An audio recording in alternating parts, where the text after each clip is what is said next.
Securing a prime location is a great relief, but the work is really just starting. Today on 10-Minute Food Truck Training, we're going to talk about making sure the location you pick delivers the sales you need.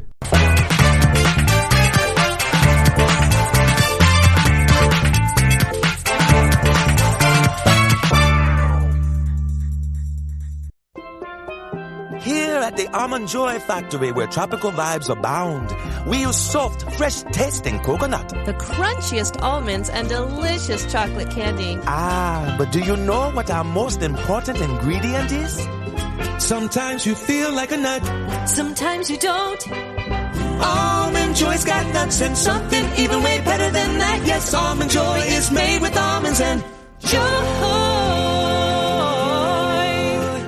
Hi, my name is Bill Moore, founder of foodtrucktraining.group, and welcome to the 10-Minute Food Truck Training Podcast. You've done the research on your location, you've got permission to set up, and today we're going to talk about you working the site and making it work for you. Let's start with the exact place you will be parking. How much room will you have to maneuver your vehicle? How long is it going to take you just to get parked? If you've ever been to an RV park and watched people try to park their RVs, that's more viewing pleasure than watching a sitcom on TV. Practice does make perfect, so you need to allow for time for you to be able to park. Take a close look at the parking space and how your vehicle will be viewed. Will it be swallowed up by the building behind it? One person I helped had a primarily white trailer parked in front of a primarily white building. They were playing Where's Waldo every day with their guests. Even the social media pictures of their trailer in front of the building, it was really hard to notice. So think about what it's going to take to get you noticed from people that maybe aren't necessarily going to the business you're sitting in front of. Remember, we talked about 200 people passing by. You've got to get their attention. Look at the viewing angle from the road straight on, and then what do cars, as they approach your location, what do they see? How is your business angled from their view? Look at the position of your trailer or your truck as people pull into the parking lot. Are they able to see you? Are you noticeable? You can't rely on the patrons of other businesses to support you. You just want to make sure the numbers were there. Impulse shopping is probably not going to be enough. So you have to be able to create your own guests from those cars that had no intention of shopping until they noticed you. Think about parking for your guests. Many people will come just for your food and not even bother entering the business you're in front of. So they got to have some room to park and obviously some room to line up as you get busy. So your footprint is going to be much bigger than the actual spot where your trailer or truck or cart sits. You need room for people to be able to mill around, and you need room for people to be able to develop a line. Lines of people take up considerable space. So make sure you've got enough room. Otherwise, people won't feel comfortable. They won't even bother joining the line. Plan on some type of marketing materials, and I'm talking physical marketing materials that are going to do three things. First, going to get you noticed. You want to do this by increasing the height of your trailer or your truck with feather flags or a fold-up marquee, lighted marquees, something that goes up above your roof line to give you some height. Think about movement from wind-driven revolving signs or now open signs or those blow-up air tube dancers, something that gets people to notice you. Then you want to be able to lead people to you. You want to use some yard signs that are posted down the road ahead of the entrance to where you are so people can see the signs, and then they'll know to start looking for you. The signs effectively lead people to you. You want to have an A-frame sign that you can set up that can be set up a distance from where your actual trailer is set up. And if they have sidewalks for people to walk on, set up one maybe 100 feet or so down the sidewalk to let people be able to look at your menu from there rather than coming up to your food truck and then having to look at the menu there. So it helps people to already have an idea of what you sell, and then they can walk straight up and order rather than slow down the line by having to read your menu.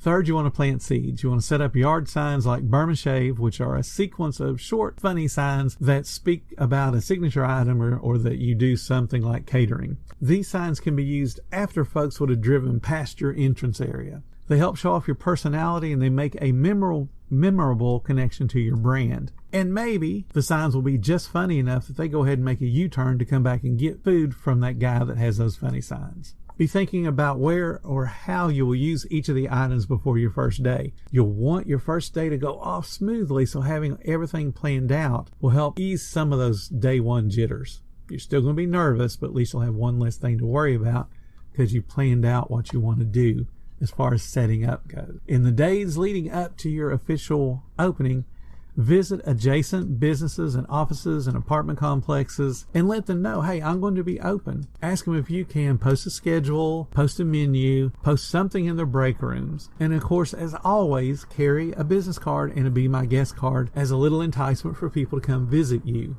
Don't leave anything to chance. Just showing up and hoping for sales leads to disappointment. On your first day, you want to make sure to let the folks that gave you permission in the first place know that you're there.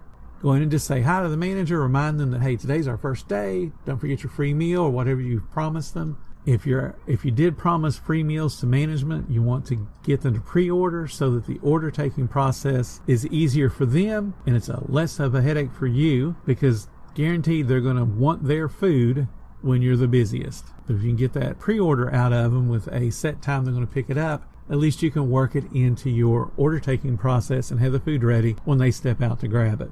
Your social media should be abuzz with all the news of your new spot well in advance of your first day. For that first day, plan a few extra scheduled posts to keep the excitement up and generate sales that you need. At the very minimum, this is the very minimum, you should post early in the day before you do any shopping or any prep work, and then have a scheduled post at least 10 to 15 minutes before your official opening time. Then one more scheduled post halfway through service. That's the minimum. Since you're going to be new to the area, you're going to expect curiosity. You're going to expect knocks on the window and on the doors. Then you're going to get what many cynical old-time vendors term as dumb questions. Understand that you can have the largest sign in the world that says you're going to open at 10 o'clock, and there's going to be a whole bunch of people knock on your door at 9:15 and say, hey, what time do you open? Disney is renowned for great guest service. One of their training modules focuses on dumb questions.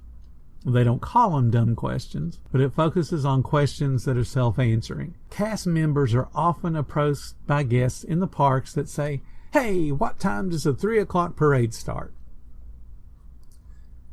Now, that's a self-answering question. Obviously, the parade starts at 3 o'clock. What the guest really wants to know is what time will the parade reach the point that they are standing along the parade route. So Disney teaches their cast members to ask clarifying questions to understand what the guest really wants to know. And it's the same for us as food vendors. A guest walking up to a hot dog cart and asking, hey, do y'all sell hot dogs, may really want to know, do you have more than hot dogs? The typical guest simply doesn't know or even care about what restrictions are placed on your food vending license. They just want to know you've got some delicious food. So answer their questions with the same enthusiasm as somebody that is wanting to set up a $1,000 or $2,000 or $5,000 catering, because that particular guest with what you think is a dumb question might actually be the person that's going to set up that $5,000 2-hour catering for you. Be prepared to handle special requests because, again, you're new to the area. People don't know what you sell and how you're going to prepare it. And don't say things like, if you want it your way, go to Burger King, it's down the road. I cannot tell you how many vendors will brag about that and actually do it, and then they'll go and brag about it on the Facebook groups. You guys have seen that if you're in any other Facebook group other than ours, because our people are well trained and understand